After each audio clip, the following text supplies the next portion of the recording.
Bom, eu queria hoje conversar com vocês a respeito de trazer o céu para a terra hoje. Viver o futuro hoje. Viver a plenitude da alegria, da vida, da felicidade, do futuro, prometida para o futuro hoje. É isso que eu queria conversar com vocês hoje. E incentivado por uma pergunta que me foi feita hoje por um mano aqui, a respeito daquela passagem que está em Mateus 18, em que Jesus diz no verso 2, diz o seguinte: chamando uma criança, Jesus colocou-a no meio deles e disse: eu lhes asseguro que a não ser que vocês se convertam e se tornem como crianças, jamais entrarão no reino dos céus. A questão dele estava ligada a entrarão no reino dos céus. Jesus disse: se vocês não se tornarem como crianças, jamais entrarão, parecendo ser algo futuro. E dá a entender de que existe um lugar para se entrar, ou pelo menos uma realidade para se experimentar no futuro. Ok, mas o problema dele não estava aqui. Estava em Lucas capítulo 17. Porque em Lucas 17, no versículo 20, Jesus diz: o reino de Deus não vem de modo visível, nem se dirá, aqui está ele, ou lá está, porque o reino de Deus está entre vocês, nessa versão. Mas isso parece mais uma interpretação do que uma tradução, porque a tradução mesmo seria dentro de vocês. O reino de Deus está dentro de vocês. Agora, se quiser entre vós também não tem problema. O reino de Deus está entre vocês, está dentro de vocês. E a questão desse mano era: peraí, como assim? Entrarão, futuro, lugar. E agora ele diz que o reino está aqui, entre nós, ou dentro de nós. A propósito, o reino de Deus, como é que não entrarão se ele já está dentro da gente? Como é possível que alguém entre em algo que na verdade entrou em nós? Bom, eu não quero ocupá-los com questões teóricas, mas eu acredito que é importante que nós falemos sobre isso aqui agora, rapidamente. Você se lembra daquela passagem em que Jesus fala sobre o bom samaritano? Um homem judeu ia de Jerusalém para a Judéia, caiu na mão de ladrões, e aí passou por ele um judeu, um escriba, e não o atendeu. Passou um outro sacerdote, também não o atendeu, não o socorreu, até que passou um samaritano, e o samaritano o socorreu. E Jesus contou essa história para falar quem é o próximo a quem devemos amar. Bom, quem ouviu a história não precisava perguntar para Jesus o que é que ele estava querendo dizer, porque eles sabiam. Agora, nós aqui não sabemos se não nos contarem. A questão era: havia ódio entre samaritanos e judeus. Eles viviam em atritos, em conflitos. Judeus não se davam com samaritanos. Aí Jesus coloca um samaritano para fazer o bem a um judeu. O mesmo acontece com respeito ao reino dos céus, ou reino de Deus. Jesus começa pregando: o reino de Deus está próximo. Essa foi a primeira mensagem de Jesus. O reino de Deus está próximo, e ele não precisava explicar o que era isso. Eles sabiam o que era. Para nós, sim, é algo muito estranho. Afinal de contas, que raio de reino de Deus é isso? Eles entendiam. Eles não só entendiam, como todos correram atrás de Jesus, porque ele disse: o reino de Deus está próximo. O que é que atraía tanto a atenção deles nessa mensagem: o reino está próximo? Lá no Velho Testamento, Vocês se lembram que o povo de Israel não tinha rei. O rei deles era Deus, era uma teocracia. Deus reinava sobre Israel. E ele utilizava diversos líderes que guiavam a nação de acordo com as orientações dele, Deus, o rei. Aí o povo pede um rei para Samuel. E Deus fala, mas eu sou o rei. E se eles estão pedindo um rei, eles estão rejeitando o meu reinado. Mas tudo bem, se eles querem um rei, vamos dar a eles um rei. E aí foi que chegou Saul. Mas Deus disse para Samuel, antes de dar o rei a eles, deixe bem claro que eu é que sou o rei deles. E eles estão me rejeitando. E receberão o rei que querem. E sofrerão na mão desses reis. Mas tudo bem. Vem Saul e tantos outros, e de fato, cumpre-se aquilo que Deus havia dito. Eles sofrem nas mãos de diversos reis, que os oprimem, que os colocam em situações difíceis, que os levam a guerras, que eles perdem guerras, eles são escravizados, eles se espalham pelas nações. Depois que o reino do norte, eles brigam entre eles e dividem-se em dois, o reino do norte e o reino do sul. Um em Samaria, outro em Jerusalém. O de cima ficou chamado como Israel, de baixo como Judá, o do sul. O do norte é levado cativo pela Assíria e desaparecem as tribos. O do sul é levado cativo pela Babilônia, 70 anos de cativeiro. E lá também eles se perdem em tantas culturas que eles tinham, até ao ponto de esquecerem mesmo a língua, da maneira como eles falavam. Mas aí já é uma história mais complicada. Só que eles voltam. Eles voltam para a região deles, pelo mandato do rei Ciro. Olha quanta opressão. Assírios, babilônicos, os medo-persas de Ciro. Aí eles chegam em Israel pensando, que legal, agora nós temos o nosso país. Não, só que não. Entra Alexandre o Grande na história. Alexandre o Grande os domina, devasta tudo. Alexandre morre e ficam dois reis, que eram os antigos generais dele. Antíoco Epifânio no norte e Ptolomeu no sul. E o que eles fazem? Eles guerreiam por Israel. Por quê? Porque era a passagem do comércio. Quem tivesse o domínio sobre Israel tinha uma posição estratégica. E aí Israel vive sob o domínio de dois reis que brigam entre si para dominarem ali. Antíoco é o pior de todos. Não só domina, os oprime e chega ao ponto de profanar o que era mais sagrado para eles. Matar um porco no altar. Não havia uma profanação maior do que essa.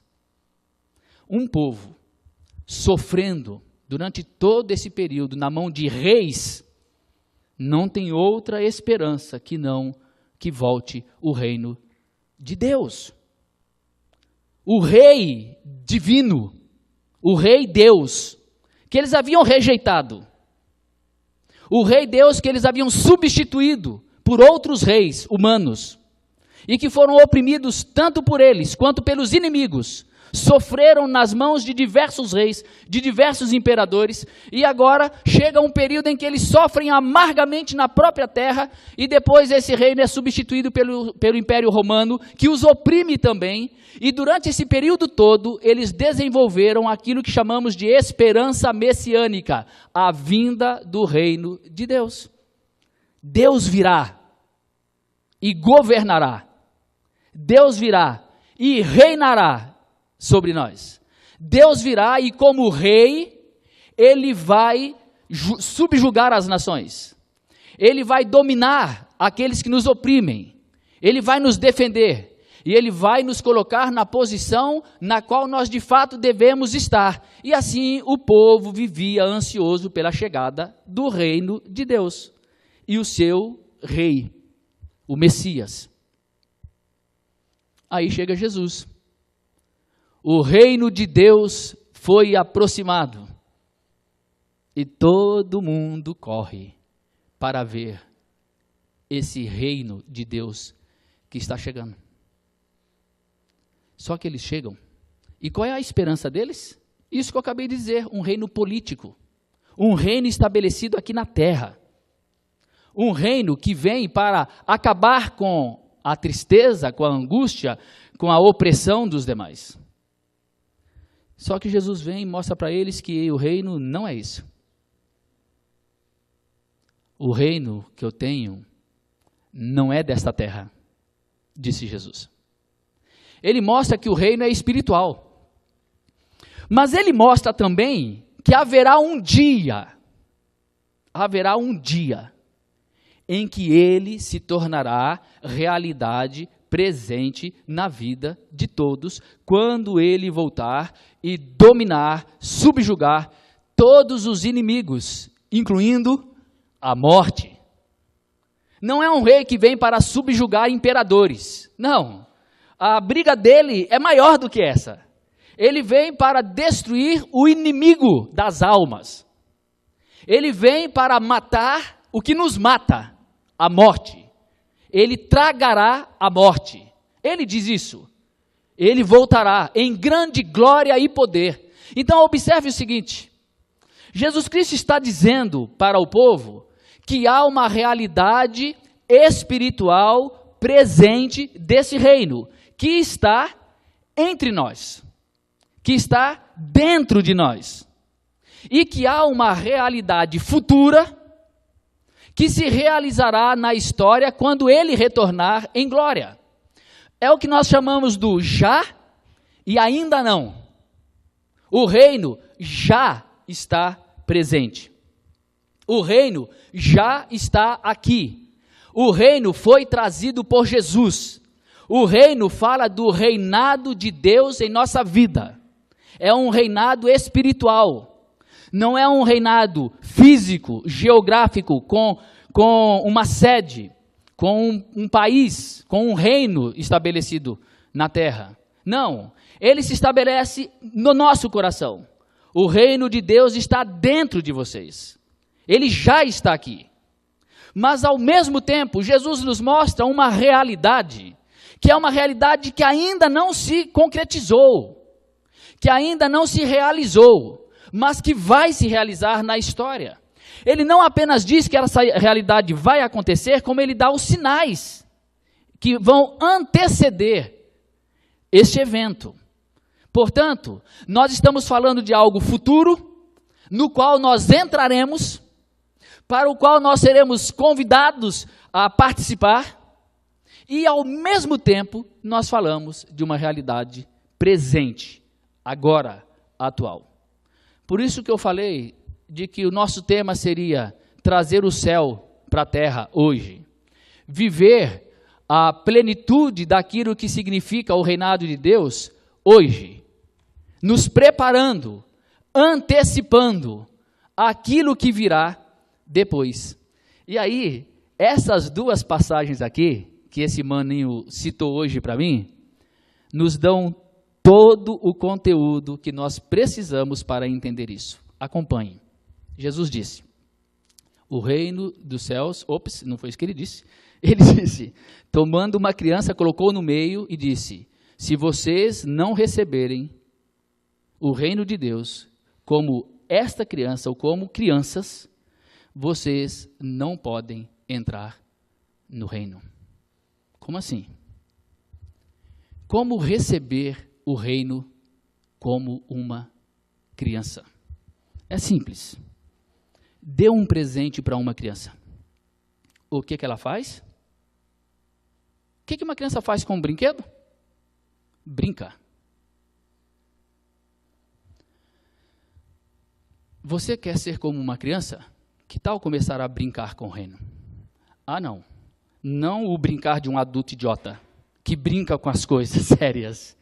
Não, vamos falar de divertir-se, de desfrutar, de alegrar-se, de deixar-se envolver pela alegria do presente que recebeu. Aliás, Jesus diz isso nas parábolas dele. Ele diz que o reino de Deus é como alguém que ganhou um grande presente, encontrou um tesouro. E que tendo encontrado esse tesouro, ele vende tudo que tem para poder comprar aquele campo onde está o tesouro. Isso é receber o reino como uma criança. É você desfrutar daquilo que você recebeu como um tesouro. Mas pense numa outra coisa. Você tem um filho ou filha de 5 anos e você dá um presente para este filho, mas que é para a idade de 8 anos. Dá o presente e diga, bom, é para quando você tiver 8 anos. Não vai rolar. Não mesmo.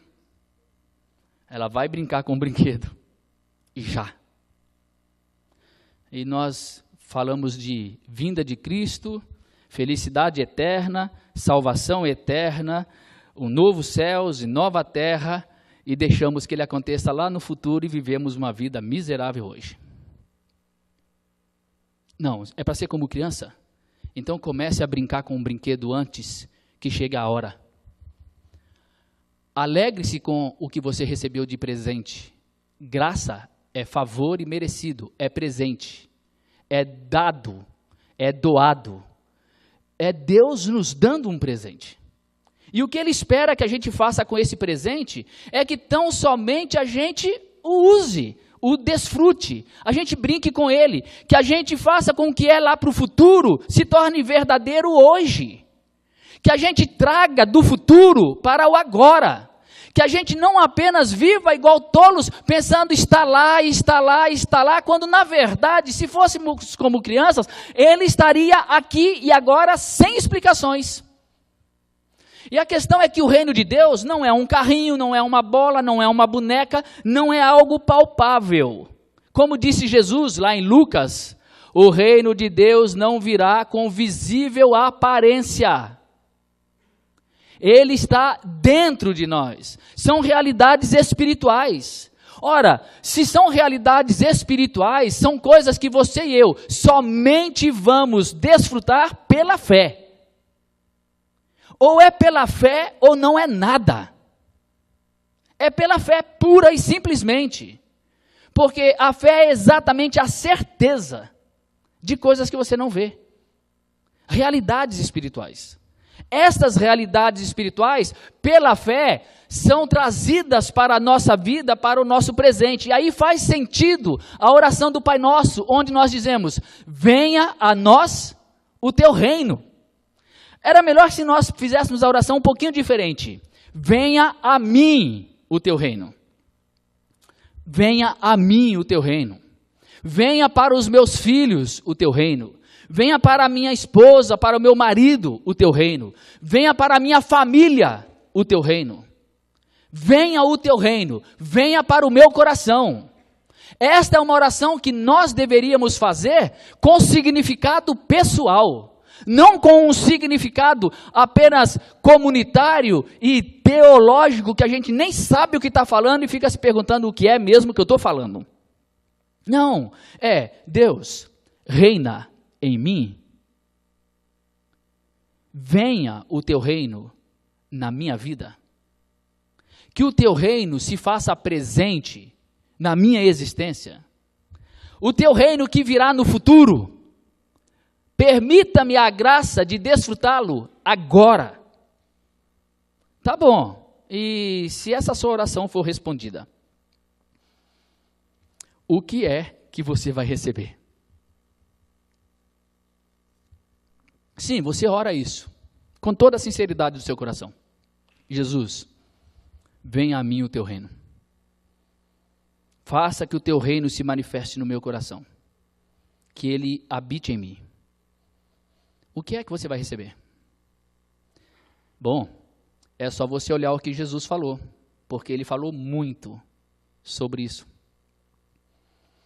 Ele começa os ensinos dele dizendo assim, o reino de Deus é semelhante a isso, aquilo ou aquilo outro. Pode ler que você vai ver isso. Vários ensinos de Jesus, grande parte dos ensinos de Jesus, ele começa assim. O reino de Deus é semelhante a, e dá o ensinamento. E depois, o reino dos céus é semelhante a um homem, a uma mulher, a uma criança, ou a um fazendeiro, a uma situação A, B ou C. E ele vai contando coisas da vida para nos apresentar o significado do reino de Deus. Numa delas ele diz que o reino de Deus é perdoar 70 vezes 7. É uma historinha que ele começa. O reino dos céus é semelhante. E diz, você quer ser do reino? Perdoe 70 vezes 7. O que é que vai acontecer se o reino estiver dentro de nós? Nós vamos perdoar 70 vezes 7. Ele diz, numa outra história, que o reino de Deus é a convivência harmoniosa com todas as pessoas, mais diferentes e loucas que sejam. Você convive com elas em paz, não julgando, não condenando, aceitando, abraçando como se fosse do seu grupo, esperando o dia que o rei vai determinar que se diga quem é ou quem não é súdito dele. Mas enquanto você está aqui, você só abraça, você só acolhe e você não tenta separar joio de trigo. Você olha para todos como se trigo fossem, porque ele disse, não tente separar. Não tente identificar quem é, quem não é. Apenas viva a tua vida e deixe que só o rei sabe fazer esse julgamento. Então, se você pede, Jesus, venha o teu reino no meu coração, porque eu quero recebê-lo como uma criança. Você vai beijar gays, prostitutas, ladrões, lésbicas, todas as pessoas que possam ser marginalizadas na existência. Você as aceitará, você as acolherá, você não as julgará e você não dirá, eis um joio. Não. Você não vai dizer, eis um perdido. Eis um filho do diabo. Não, não. Você vai simplesmente amar. Receber o reino como uma criança, portanto, é tudo o que significa o evangelho na vida da gente. Crescendo dentro da gente.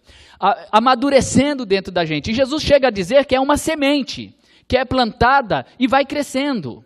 E que você mal percebe, vai amadurecendo e vai dando frutos e cresce uma árvore e isso vai tomando conta da sua vida e você nem percebe quando de repente há uma árvore frondosa fazendo sombras para outras pessoas e dando abrigo para pássaros. A nossa vida se torna abrigo para outros, se torna lugar de sombra, lugar de refrigério, se torna lugar para outros descansarem. É isso que Jesus fala sobre receber o reino como uma criança. É isso que significa trazer o reino de Deus para hoje. É isso que significa desfrutar daquilo que o reino tem para hoje. Aí você vai perceber que algumas outras coisas vão acontecendo. O apóstolo Paulo fala que o reino de Deus é justiça, paz e alegria no Espírito Santo. Essas coisas vão sendo produzidas em nós. Lá no futuro, o que é que terá? No futuro, nenhum ódio existirá. E você verá que a produção do reino de Deus dentro de você, dentro de mim, é exatamente a anulação do ódio. Você vai ver que o amor reinará. E então você vai vendo o amor sendo produzido dentro de você. Venha a mim o teu reino. Que eu seja como uma criança que recebe esse reino agora. E que, portanto, com toda a naturalidade, sem cerimônia, entrará pela porta para desfrutar depois da realidade futura do reino, quando ele se estabelecer na terra entre nós, sem nada que possa nos oprimir, sem a morte, sem o diabo, sem tristezas, angústias ou quaisquer outras coisas que manchem a beleza desse reino. O apóstolo Paulo diz o seguinte: não que eu tenha alcançado a perfeição, mas eu prossigo para o alvo, esquecendo-me das coisas que para trás ficam, eu prossigo para o alvo, para o prêmio da soberana vocação em Cristo. Ele sabe que ele não tinha recebido ainda a plenitude, ele não tinha recebido ainda a perfeição, ele não tinha ainda diante de si toda a realidade plena do significado do reino de Deus nele, da presença de Cristo nele. Mas ele estava muito claro de que devo deixar tudo que para trás fica. Mas passo a passo, dia a dia, eu prossigo para o alvo. Não que eu tenha alcançado a perfeição, mas eu estou caminhando progressivamente, crescendo, amadurecendo no conhecimento de Cristo. E é o que ele estava falando antes. Ser achado em Cristo, crescer no conhecimento de Cristo, considerar tudo mais nessa vida como sendo esterco, lixo, nada, por causa da sublimidade do conhecimento de Cristo. E quando ele fala sobre essa sublimidade do conhecimento de Cristo, é que ele diz, não que eu tenha alcançado a perfeição. Não, eu não alcancei. Mas eu estou caminhando para ela. Eu estou seguindo para ela. E eu faço isso deixando tudo que para trás fica. E olhando para o que está diante de mim, eu vou rumo ao prêmio. E ele vai alcançar o prêmio. Muito bem, tá, mas esse é só o primeiro versículo, né? Receber o reino de Deus como criança. Só que o capítulo de Lucas 17, ele diz assim, o reino de Deus não virá com visível aparência, porque o reino de Deus está dentro de vocês. É uma realidade interior, pessoal, que só quem recebeu sabe, que só quem creu desfruta. Tá bom, mas que tal se nós fizéssemos o reino de Deus ser presente também na vida de outros? Por que nós não trazemos o reino de Deus para hoje? No mundo. Por que nós passamos pela vida sem que a marquemos com os símbolos do reino? Esse é o nosso papel. Quando a gente ora, venha a nós o teu reino, nós também estamos dizendo que a realidade do teu reino se faça presente em nossa história. Que a realidade do teu reino se faça presente na sociedade. Que o teu reino se estabeleça entre nós hoje, para que nós vivamos uma vida melhor, para que vivamos uma sociedade melhor. Essa é a oração. Contudo, o que aconteceu é que algumas pessoas acharam que essa vinda, essa presença e esse trabalho nosso para que o reino se manifestasse entre nós fosse em visível aparência. Igrejas, ministérios para libertar as pessoas, ONGs, instituições, movimentos os mais diversos, cruzadas, cruzadas e mais cruzadas. Na melhor das hipóteses, na melhor, isso falando daqueles santos, era um trabalho missionário. Ainda que fosse um trabalho missionário para cruzar o Atlântico e estabelecer o reino de Deus nas Américas, à custa da escravidão de índios e negros. Mas era uma cruzada em nome do reino de Deus. E muita gente trabalhando nas frentes das igrejas e diante desses ministérios achavam, sinceramente, que estavam fazendo o trabalho do reino. Mas era nada mais do que o trabalho delas mesmas. Porque o reino de Deus não se estabelece com visível aparência, meus irmãos. Ele vai se estabelecer entre nós, não é com ministérios gigantescos na televisão, não é com ONGs que possam fazer trabalhos extraordinários. Eu não estou dizendo que não se deve fazer essas coisas. Eu estou dizendo que quem acredita que o reino de Deus vai se estabelecer por coisas visíveis, não entendeu o evangelho nem o reino. O evangelho se estabelece naquela pessoa que silenciosamente insiste em amar. Aquela pessoa que silenciosamente resiste ao mal. Aquela pessoa que silenciosamente não se vende à corrupção. Aquela pessoa que silenciosamente insiste em fazer o bem, ainda que todo mundo esteja fazendo mal. É aquela pessoa que resiste quando todo mundo está indo para cá, ela pelo reino de Deus vai para cá. Quando todo mundo odeia, ela ama. Quando é maltratado, perdoa. Quando é amaldiçoado, abençoa.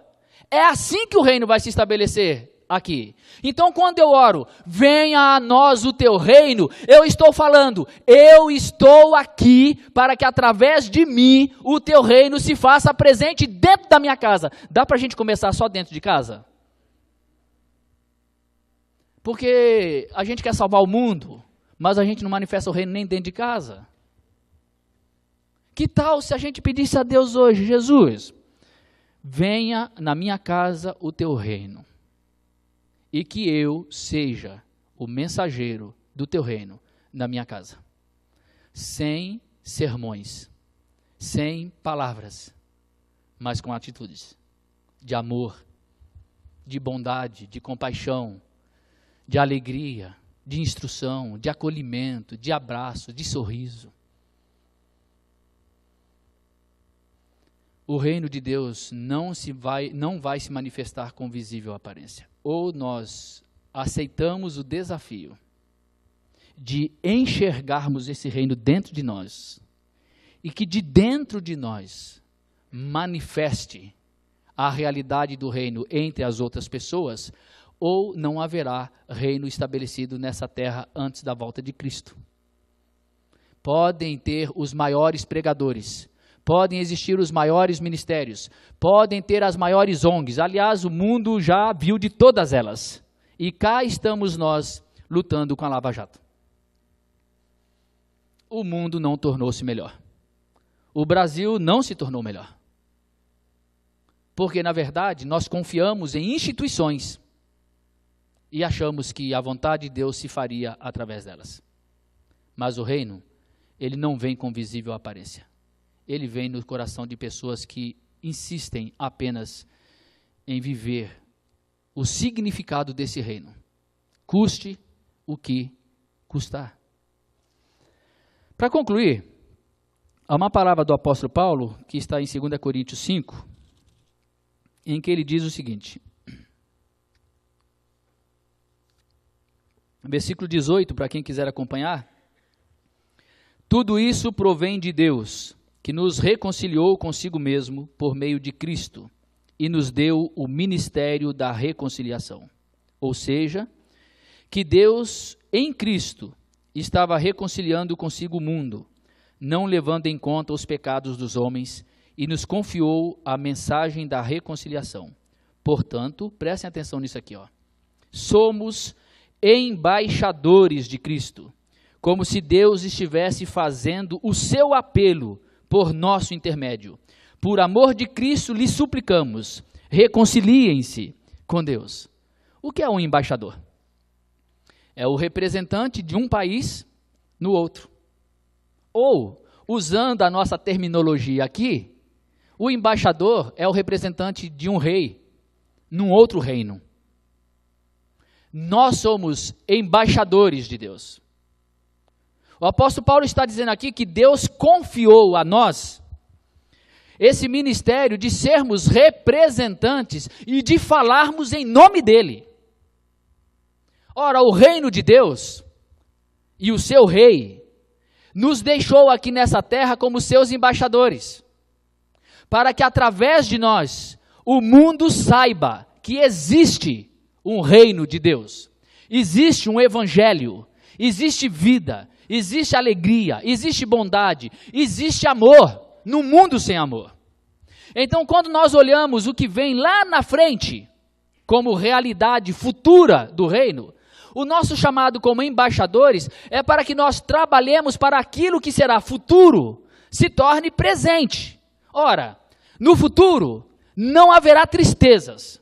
Portanto, cabe a nós hoje trabalharmos para tirarmos dos ombros, dos olhos dos outros as suas tristezas, acolhendo-as, abraçando-as, ajudando-as, amando-as, aceitando-as. Não sejamos nós aqueles que impõem tristeza sobre os outros. Lá não haverá pecado, então que nós mesmos em nossa vida lutemos contra o pecado. Lá não haverá mentira, então que nós lutemos contra a mentira em nossa vida. Que nós façamos aquilo que será futuro se tornar realidade hoje. Esse é o nosso chamado como embaixadores de Deus. Mas o problema é que nós não temos coragem de fazer isso. Porque se torna conveniente demais continuar mentindo. Continuarmos sendo desonestos. Continuarmos a fazer as coisas que não são coerentes com o Evangelho e com o reino, ainda que orando e dizendo, venha a mim o teu reino, ou ouvindo uma mensagem dessa, ou ouvindo o pastor Caio pregar, ou ouvindo um hino, ouvindo outra mensagem, e o Espírito toca no seu coração e te mostra algo que tem que ser mudado, mas o que é que você faz?